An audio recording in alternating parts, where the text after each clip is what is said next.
Imagine this. It's late at night, the room is quiet, your phone is finally out of your hand, and there is nothing left to do except think. Your body is tired, but your mind refuses to slow down. You replay old conversations, wondering if you said the wrong thing. You imagine future disasters that haven't happened yet, but still manage to make your chest feel heavy. You rehearse different versions of yourself in different situations, none of which exist in reality. You keep scrolling in your own head, as if somewhere, hidden behind one more thought, there's a feeling of safety waiting for you. But it never arrives. Overthinking feels like control. It feels like preparation. It feels like you are doing something about your problems. In truth, it is slowly consuming your energy, your focus, and your peace of mind. And the worst part is, most people don't even realize they are doing it. It just feels like being a thinker. But there is a difference between thinking and being trapped in thought. This difference is what this video is about, the silent habit that can free your mind from overthinking. Overthinking is not just thinking a lot. It is a pattern, a loop. It's when your mind doesn't know how to stop turning a simple thought into a movie into a possible future, and a possible future into a disaster that feels real inside your body. You start with a small worry and end up feeling as if your entire life is falling apart, even though nothing has changed outside of your skull. Psychologically, overthinking is the moment when the mind stops solving a problem and starts circling around it. Useful thinking asks, "What can I do?" Overthinking asks, "What if this goes wrong?" Again and again. Useful thinking moves forward. Overthinking keeps you stuck in the same emotional place, just with different scenes. To understand how to stop overthinking, you first need to understand why your brain does it. Your mind is not trying to hurt you, it's trying to protect you. It was built to predict danger and move you away from it. That's why it constantly scans your past for mistakes and your future for threats. It believes that if it can just think enough, it can prevent pain. But this survival mechanism, left unchecked, becomes a cage. Instead of helping you avoid danger, it creates danger internally.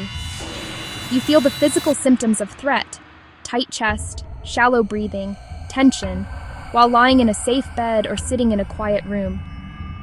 Your brain cannot tell the difference between a real threat and an imagined one if the emotional response is the same. So, by overthinking, you are accidentally teaching your brain, yes, this is dangerous. Keep worrying, keep scanning, keep looping. The more you think this way, the more natural it feels. That is how overthinking becomes a habit. The silent habit that frees your mind begins with a disturbing realization. Not every thought deserves your attention. Most of us grow up believing that every thought that shows up in our head has to be taken seriously. If we think it, it must mean something important. But your mind produces thoughts the way your heart beats or your lungs breathe. It's what it does. Some thoughts are helpful. Some are random. Some are echoes of things you heard years ago. Some are pure habit with no connection to who you are now. When you overthink, you are not just thinking too much. You are trusting every thought as if it were a message from truth itself. The first step is learning to see thoughts as events, not orders. They appear, they move, they fade. You do not have to follow them. Imagine you are standing on a train platform. Every train that arrives represents a thought. Overthinking is like jumping on every single train, no matter where it's going, and then wondering why you keep ending up in places you never wanted to be emotionally. The silent habit is this. You start watching the trains instead of boarding them. You let some arrive and leave without getting on. In practical terms, this means you begin to notice your thoughts instead of automatically believing them. You might feel anxiety rise and think, "I'm starting to imagine the worst again," instead of, "The worst is going to happen." One small shift in language, one small moment of awareness, creates distance. And in that distance, you reclaim your power. Of course, awareness alone is not enough. Overthinking is attractive because it gives you the illusion of control. So you need a new way to feel in control, one that actually works. This is where the silent habit becomes practical. Every time you catch yourself overthinking, ask one question. Is this useful? Not, is this possible? Because almost anything is possible. Not, is this scary? Because your brain is very good at making things scary. The question is this thought helping me take a step forward, or is it just replaying the same fear? If the thought is not leading to action, it's just noise. When you label a thought as not useful, you are not denying reality. You are refusing to feed something that is draining you. You are choosing to step off the train. The second part of this habit is redirecting your attention. The mind hates empty space. If you try to just not think, you'll end up thinking even more. So instead of trying to block thoughts, you give your mind something better to do. You can focus on a single physical sensation, the feeling of your feet on the floor, the movement of your breath, the sound of a distant noise. You can move your body, stand up, stretch, walk slowly, drink water. You can write your thoughts down, letting them leave your head and live on the page instead. When your attention returns to the present moment or to a concrete action, your brain receives a new message. We are safe enough to be here. Over time, this weakens the overthinking habit because the reward shifts from spinning in fear to returning to presence. Another powerful piece of this habit is scheduling your thinking. It sounds strange, but it works. Instead of letting your worries attack you all day, you choose a specific time, maybe 15 minutes in the evening, to sit down and think intentionally about your problems. During the day, when your brain starts to spiral, you gently tell yourself, "Not now. I'll think about this at my scheduled time." You're not suppressing the concern, you're rescheduling it. When the time comes, you sit down with a notebook and write, "What exactly am I worrying about?" And "What can I actually do about it?" Separating worries from actions exposes how much of your thinking is just repetition with no movement. The brain slowly learns that there is a container for serious thinking and that it does not need to flood you with noise every minute. Overthinking is often fueled by perfectionism and fear of judgment. You replay conversations because you are afraid of being misunderstood. You rehearse future scenarios because you are terrified of making the wrong move. The truth is, overthinking is sometimes just a way to avoid feeling vulnerable. As long as you stay in your head, you don't have to risk. You don't have to fail. You don't have to be seen. But the life you actually want is not inside your thoughts.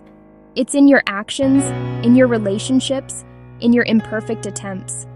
The silent habit here is courage, the willingness to act with an unfinished mind, to send the message, make the decision, try the thing, not because you have erased all doubt in your head, but because you have decided that waiting for perfect certainty is another form of self-sabotage.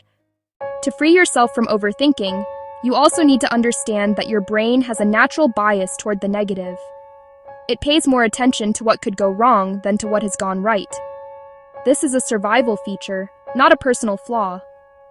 But it means that if you don't question your thoughts, you will end up believing that risk is everywhere and that you are always on the edge of disaster. One way to counter this is to deliberately look for evidence that contradicts your fears. If your mind says, "I always mess things up," pause and look for even one example from your life where you didn't. Your brain will want to dismiss it, but hold it there. The goal is not to lie to yourself with fake positivity.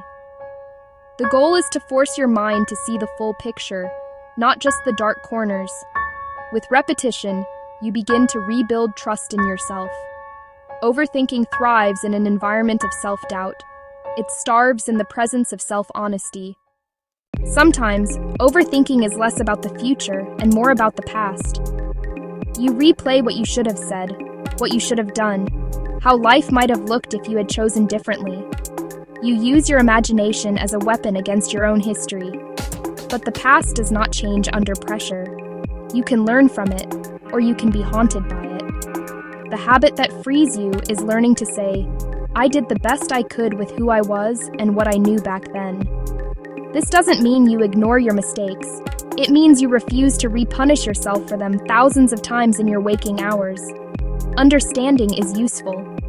Endless self-attack is not. One leads to growth, the other leads to paralysis. There is also a deeper layer to overthinking: identity. If you have spent years living in your head, you might feel like overthinking is just who you are. Maybe people even complimented you for it once, calling you analytical or introspective, and you built part of your personality around it.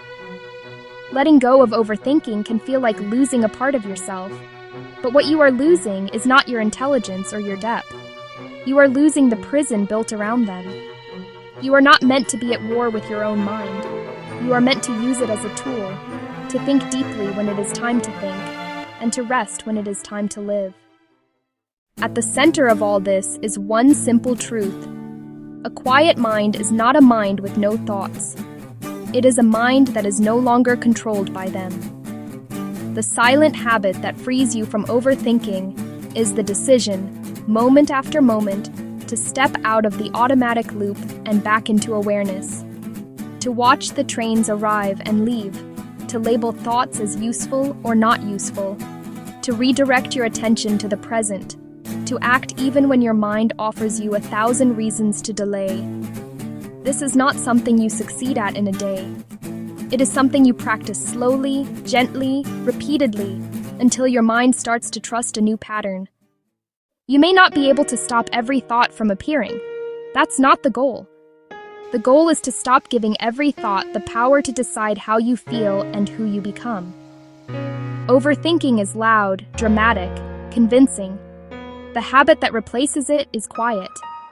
It looks like one breath taken on purpose, one thought questioned instead of obeyed, one moment of presence reclaimed from a storm of what-ifs. Over time, these small choices accumulate. You wake up one day and realize that your mind is still active, still creative, still deep, but no longer your enemy. It has become what it was always meant to be, a powerful instrument in the hands of someone who finally remembers they are holding it.